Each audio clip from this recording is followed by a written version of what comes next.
Bharat operation ಸಿಂಧೂರ ನಡೆಸ್ತಾ ಇದೆ. ಈ ಕಾರಣದಿಂದಾಗಿ ಪಾಕಿಸ್ತಾನ ಪತ್ತರಗುಟ್ಟು ಹೋಗಿದೆ. ಇದೇ ಆಪರೇಷನ್ ಅಲ್ಲಿ ಇದೀಗ 5 ಉಗ್ರರು ಬಲಿಯಾಗಿದ್ದಾರೆ. ಭಾರತಕ್ಕೆ ಬೇಕಾಗಿದ್ದ ಮೋಸ್ಟ್ ವಾಂಟೆಡ್ ಟೆರರಿಸ್ಟ್ಗಳ ಹತ್ಯೆಯಾಗಿದೆ. ಹತ್ಯೆಯಾದ ಉಗ್ರರ ಹೆಸರು ಬಹಿರಂಗಪಡಿಸಿದ ಕೇಂದ್ರ ಸರ್ಕಾರ. ಭಾರತಕ್ಕೆ ಬೇಕಾಗಿದ್ದವರು ಅನೇಕ ಪ್ರಕರಣಗಳ ಹಿಂದೆ ಇವರ ಕೈವಾಡ ಇತ್ತು. ಈ ಕಾರಣದಿಂದಾಗಿ ಭಾರತಕ್ಕೆ ಬೇಕಾಗಿದ್ರು ಲಷ್ಕರ್ ಇ ತೈಬಾದ ಮರ್ಕಜ್ ಇನ್ಚಾರ್ಜ್ ಮುದಾಸಿರ್ ಕಾದಿಯಾನ್ ಖಾಸ್ ಅಲಿಯಾಸ್ ಅಬು ಜಿಂದಾಲ್, ಜೈಷ್ ಎ ಮೊಹಮ್ಮದ್ ಉಗ್ರ ಸಂಘಟನೆಯ ಹಫೀಜ್ ಮೊಹಮ್ಮದ್ ಜಮೀಲ್, ಬಹಾಲ್ವಾಪುರ್ ಮರ್ಕಜ್ ಸುಬನ್ನಲಾದ ಇನ್ಚಾರ್ಜ್ ಆಗಿದ್ದ ಜಮೀಲ್ ಜೊತೆಗೆ ಜೈಷ್ ಎ ಮೊಹಮ್ಮದ್ ಉಗ್ರ ಯೂಸುಫ್ ಅಲಿಯಾಸ್ ಮೊಹಮ್ಮದ್ ಯೂಸುಫ್ ಅಥವಾ ಮೊಹಮ್ಮದ್ ಯೂಸುಫ್ ಅಜರ್ ಅಲಿಯಾಸ್ ಮೊಹಮ್ಮದ್ ಸಲೀಂ. ಲಷ್ಕರ್ ಇ ತೈಬಾದ ಸಂಘಟನೆಯ ಉಗ್ರ ಖಾಲಿದ್ ಅಬು ಆಕಾಶ ಅಲಿಯಾಸ್ ಖಾಲಿದ್ ಆಫೀಸ್. ಇನ್ನು ಉಗ್ರ ಮೊಹಮ್ಮದ್ ಹಸನ್ ಖಾನ್ ಅನ್ನು ಕೂಡ ಹತ್ಯೆಗೈದಿದೆ ಭಾರತೀಯ ಸೇನೆ.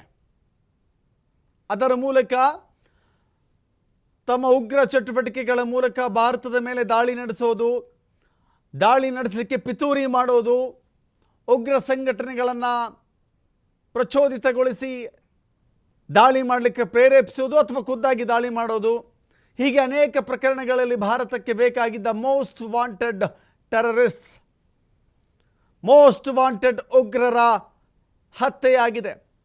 ಭಾರತೀಯ ಸೇನೆ ನಿರಂತರವಾದ ದಾಳಿ ಮಾಡ್ತಾ ಇದೆ ಪಾಕಿಸ್ತಾನದಲ್ಲಿ. ನಮ್ಮ ದಾಳಿಗೂ ಪಾಕಿಸ್ತಾನದ ದಾಳಿಗೂ ವ್ಯತ್ಯಾಸ ಏನು ಅಂದರೆ, ನಾವು ಭಾರತೀಯರು ಪಾಕಿಸ್ತಾನದ ಮೇಲೆ ದಾಳಿ ಮಾಡುವ ಸಂದರ್ಭದಲ್ಲಿ ಉಗ್ರರ ನೆಲೆಗಳನ್ನು, ಉಗ್ರರ ಮನೆಗಳನ್ನು, ಉಗ್ರರ ಸಂಬಂಧಿಕರನ್ನು ಅಥವಾ ಉಗ್ರರು ಕಾರ್ಯಚಟುವಟಿಕೆ ಮಾಡುವಂಥ ಬೇಸ್ಗಳನ್ನು ಗುರುತಿಸಿ ಅಟ್ಯಾಕ್ ಮಾಡಲಾಗ್ತಾ ಇದೆ.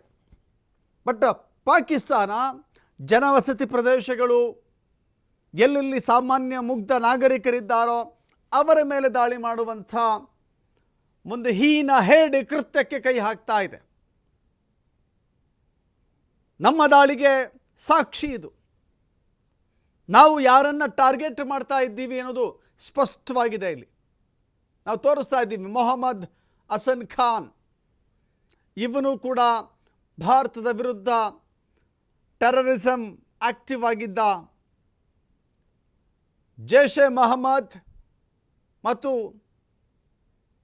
ಲಷ್ಕರ್ ಇ ತೊಯ್ಬಾ ಈ ಸಂಘಟನೆಗಳು ಬಹಳ ದೊಡ್ಡ ಪ್ರಮಾಣದಲ್ಲಿ ಅಟ್ಯಾಕ್ ಮಾಡಲಿಕ್ಕೆ ಮುಂದಾಗ್ತಾ ಇದ್ದರು. ಹೀಗಾಗಿ ಅವರನ್ನು ಹುಡುಕಿ ಪಾಕಿಸ್ತಾನದಲ್ಲಿ ಅಡಗಿ ಕುಳಿತಿದ್ರು ಕೂಡ ಬಿಟ್ಟಿಲ್ಲ. ಪಾಕಿಸ್ತಾನ ಉಗ್ರರನ್ನು ತನ್ನ ಮಡಿಲಲ್ಲಿಟ್ಟು ಪೋಷಣೆ ಮಾಡ್ತಾ ಇದೆ. ಪಾಕಿಸ್ತಾನ ಉಗ್ರರನ್ನು ಬೆಳೆಸ್ತಾ ಇದೆ. ಪಾಕಿಸ್ತಾನ ಉಗ್ರರನ್ನು ನಂಬಿಕೊಂಡು ಆಡಳಿತ ನಡೆಸ್ತಾ ಇದೆ. ಅದಕ್ಕೆ ಉದಾಹರಣೆಗಳು ಸಿಗ್ತಾ ಇದ್ದಾವೆ.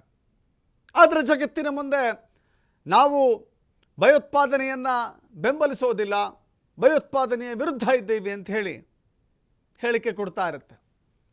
ಸೊ ಇದೆಲ್ಲವೂ ಕೂಡ ಈಗ ಸತ್ಯ ಬಯಲಾಗುವಂಥ ಸಂದರ್ಭ. ಇಡೀ ವಿಶ್ವಕ್ಕೆ ಗೊತ್ತಿದೆ ಪಾಕಿಸ್ತಾನ ಎಂಥ ನೀಚ ಕೃತ್ಯವನ್ನು ಮಾಡುತ್ತೆ, ಟೆರರಿಸ್ಟ್ಗಳನ್ನು ಸಾಕುತ್ತೆ ಅಂತ. ಅಂಥ ಟೆರರಿಸ್ಟ್ಗಳನ್ನು ಇವತ್ತು ಭಾರತೀಯ ಸೇನೆ ಹತ್ಯೆ ಮಾಡಿದೆ.